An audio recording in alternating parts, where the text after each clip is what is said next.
الأهلي لعب كويس. لكن احنا في الآخر بنقتنع بالنتيجة. النادي الأهلي قدم النهاردة بشكل يعني كويس، ولكن احنا أهم حاجة عندنا النتيجة. لأن لو مفيش تركيز بنسبة 95%، فالنادي الأهلي مش هيقدر إن هو يغلب أو يفوز في المباراة دي. فالنادي الأهلي يعني هو حلو ومش حلو. الشناوي مش عارف يعمل ايه، الشناوي ضعيف جدا جدا في المباراة دي. لكن طبعا لسه المدرب جديد برضو، مش هنحمل عليه ضغط اكتر من كده. مدرب لسه يعني لسه ما كملش مع النادي الاهلي، فهنصبر عليه اكتر من مباراة لحد ما نشوف الراجل ده هيعمل مع النادي الاهلي ايه. احنا دلوقتي بنقول لسه ما حفظ اللعيبه ده بيلعب فين وده بيلعب فين. كانت في تصريحات طالعه بتقول ان التصريحات دي كانت بتكون داخل اوضه اللبس. ان النادي الاهلي يعتبر مفيش لاعب فيه بيلعب بنفس، لان بسبب العجز بتاع زيزو اللي هو برقم ضخم، اللي هم 120 مليون. في لعيبة بتاخد 6 و7.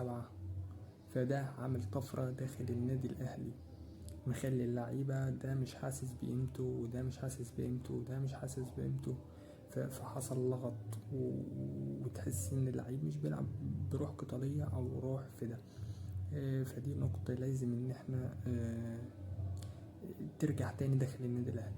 وطبعا المفروض الكابتن سيد عبد الحفيظ يرجع في اقرب وقت المفروض الكابتن سيد عبد الحفيظ يرجع فيه.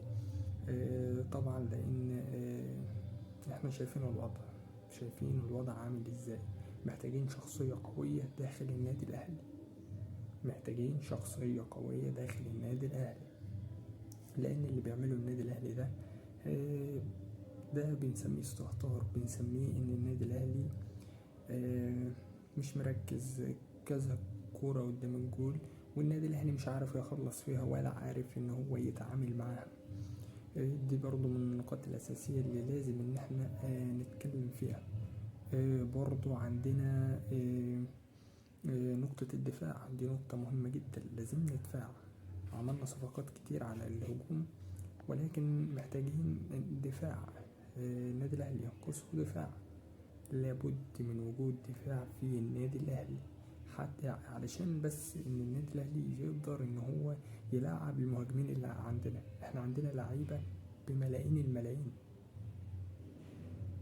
يعني لما يطلع واحد ويقول لك لعيبه الملايين مش عارفه تلعب، وده بيكون كله ده على النادي الاهلي. ده كله بيكون يعني ضد النادي الاهلي. النادي الاهلي فريق كبير ولازم ان هو يقوم في اقرب وقت، ولازم يتواجد فيه شخصية قوية جدا زي شخصية كابتن سيد عبد الحفيظ. ده المفروض. وطبعا برضو يعني احنا لازما اللعيبة تكون بتلعب بروح قتالية. اللعيبة تلعب بروح قتالية، لازم يكون في ان اللاعب نازل ان هو هيموت نفسه عشان الفريق. ده لازم نشوفه. طبعا خدنا ركنيات كتير. محمد الشناوي مش عارف ماله.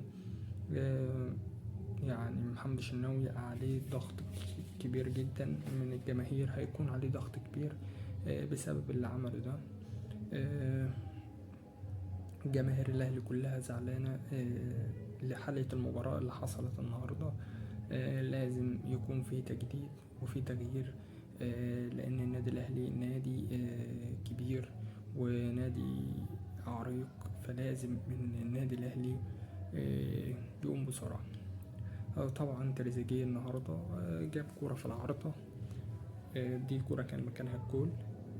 طبعا لازم نتعامل مع الأمور دي، لأن هي أمور مهمة جدا وفي غاية الأهمية. الأمور دي لازم نحطها في الاعتبار ان اللعيبة دي تركز بنسبة، لو هي مركزة بنسبة 99% فهي لازم تركز بنسبة 100%.